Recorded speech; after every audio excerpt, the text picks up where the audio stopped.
Hello, my name is Fritz KO, and welcome to my YouTube channel, Fritz KO Vids. If you like this video, hit the like button.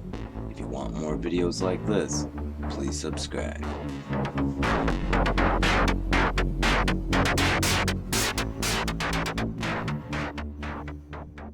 It may be the deepest hole anywhere in the ground.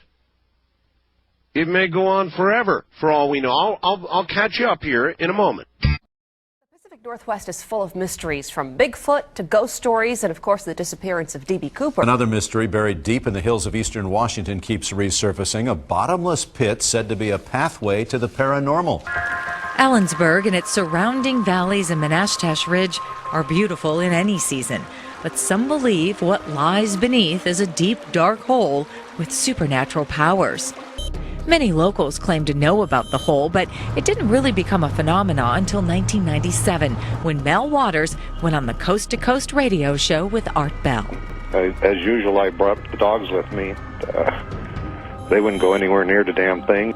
Waters said the hole had a 3-foot stone wall around it. It seemed bottomless to him, so he used an old shark fisherman's trick, sending thousands of feet of fishing line down. What I did is I sent down a roll of lifesavers. Lifesavers? Yeah, so when it hits the water, the lifesavers will dissolve. But the lifesavers came back up whole, no water. So how deep was this hole?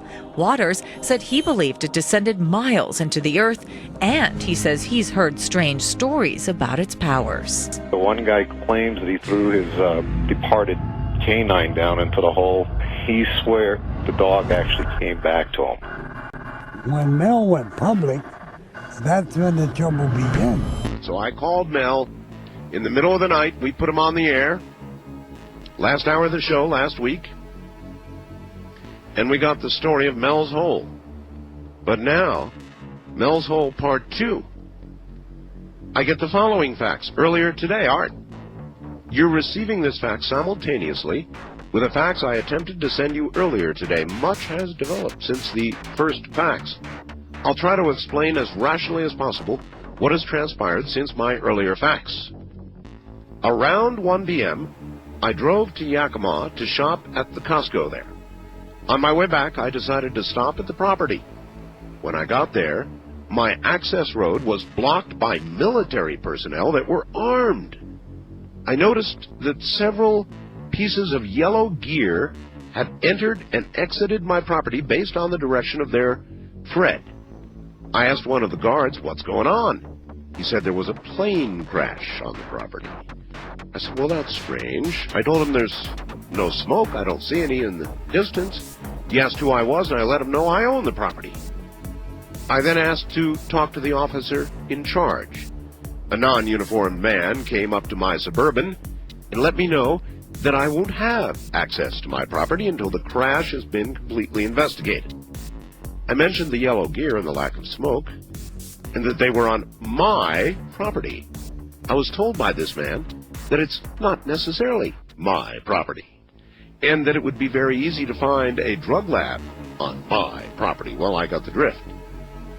I asked if I could leave. He said, "Sure, don't come back until we contact you." I asked if he wanted a way to contact me. He said, "They know how to contact me." I said, "I suppose you don't want me to talk to anybody about this." He said, "Nobody would believe it anyway." That's about it for now. Oh, I talked to one of my neighbors earlier today, and he told me something very interesting. He said that some time ago, he was driving up to the hole at night and thought he saw the most bizarre thing. He said he saw a beam of solid black coming out of the then uncovered hole. I said, "What do you mean?" He said he saw something blacker than black coming out of the hole, like a searchlight reaching into the sky as far as he could see. Alien spacecraft? Dogs that come back to life? I went to the Northwest Museum of Legends and Lore seeking some answers. Well, I believe there is a hole.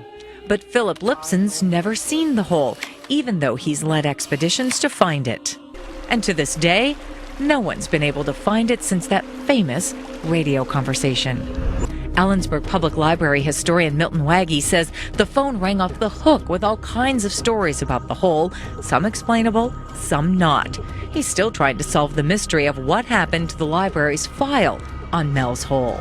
Well, it just disappeared, which lends itself to the mysteriousness of MEL's hole, Question is, can any of us find it? Denise Whitaker, Como 4 News.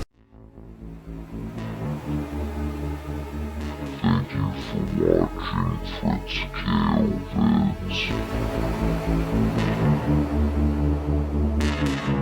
Remember, if you liked the video that I made, hit the like button. And don't forget, if you want more videos like this, to subscribe.